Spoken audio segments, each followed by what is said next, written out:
My name is Deb Perryman, and I have the incredible honor of working with the most misunderstood critter in North America, teenager Americanus.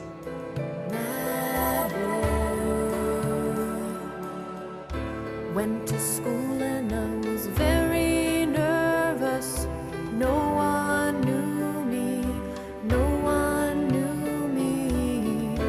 Hello teacher, tell me what's my lesson? Look right through me, look right through me. And I find it kind of funny, I find it kind of sad. The dreams in which I'm dying are the best I've ever had. I find it hard to tell you, I find it hard to take. When people run in circles, it's a very, very bad world. Elgin High School, we have 2,200 students speaking 28 languages. 50% of our kids are on free or reduced lunch, which means that they're living at or below the poverty level. A high school teacher for 12 years, Deb Perryman has an interesting game plan for teaching environmental science and biology. We call it the poker chip game. I imagine it has a better name. Sustainable might be a good name for it. When the music starts, you can pull poker chips out. Once the music stops, you may turn your 10 poker chips in for a treat near the front of the room. All right? Go ahead. I have yet to ever see anyone take out sustainably from the beginning. They always just grab. The idea is to get them to understand that if they work together, that everybody gets more than just one treat. I noticed at this table, once again, that two of the community members were making this face at one of the community members. They were going, now what are you gonna do for the next generation? This team didn't operate very sustainably. Why? They just grabbed all the chips that they could to get a cookie as soon as they could. They didn't leave any to double over. You're exactly right. The scope of Deb's curriculum extends far beyond the classroom. Deb fought hard to transform 35 acres of school land into a nature preserve and outdoor classroom. As the district suits, I call them, probably not a nice name to call them, but when they came in to see me and we walked around everything, I was telling them all these facts and all these things, they didn't care. They wanted a soccer field.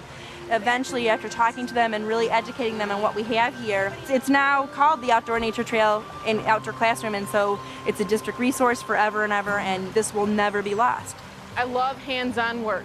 That's how I learn, and whatever's in this creek will go into the river, and so this is how we figure out where the pollution is coming from when pollution enters into our river. I feel really sorry for anybody else in the nation who has to teach environmental science from four walls, because I don't know how you can do it.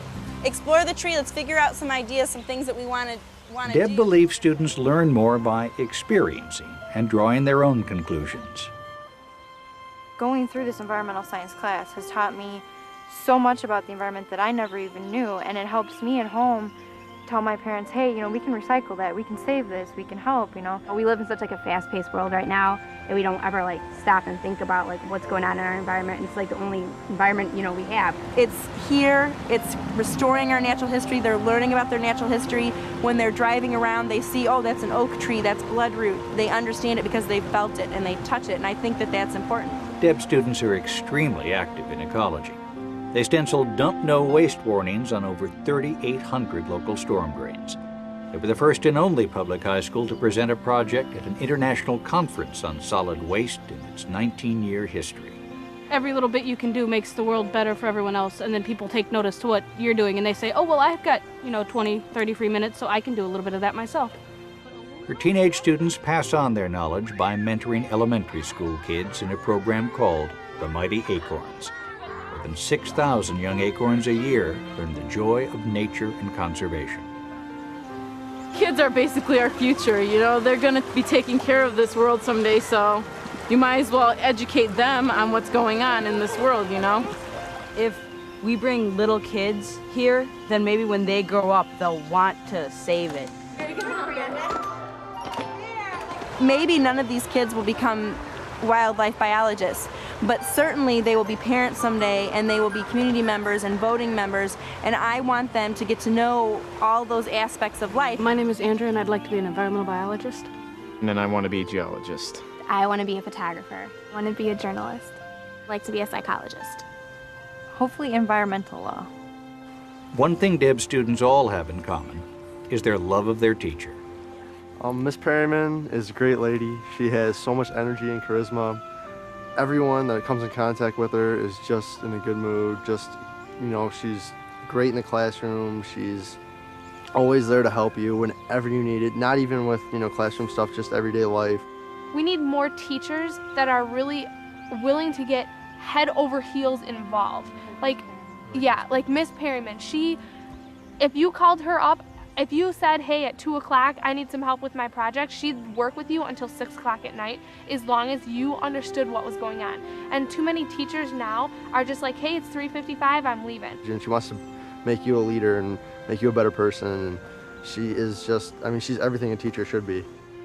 Because of her many accomplishments, Deb Perryman was selected as Illinois Teacher of the Year.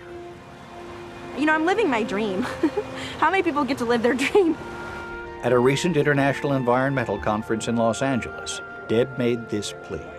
Every day, I get to see the answer in my classroom.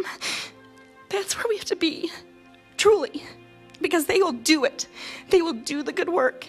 They want to supply answers. They want to help their community. My kids are poor. My kids can barely speak English, some of them. I'm so sorry. But every day, they get up and I give them a problem, or they come to me with a problem and they solve it. And that's where our hope is, and that's why I can't ever be someone who says we can't, because every day they do it. And despite everything, you wouldn't believe it. It's powerful. And I hope that you will remember those young people that are in your communities. Please bring them to the tables when you're planning things. And don't pick just the A+ students. Pick the students who just want to make a difference, the ones who have those bright eyes but are sitting in the back and they're shy. That's how we're going to turn all of this around.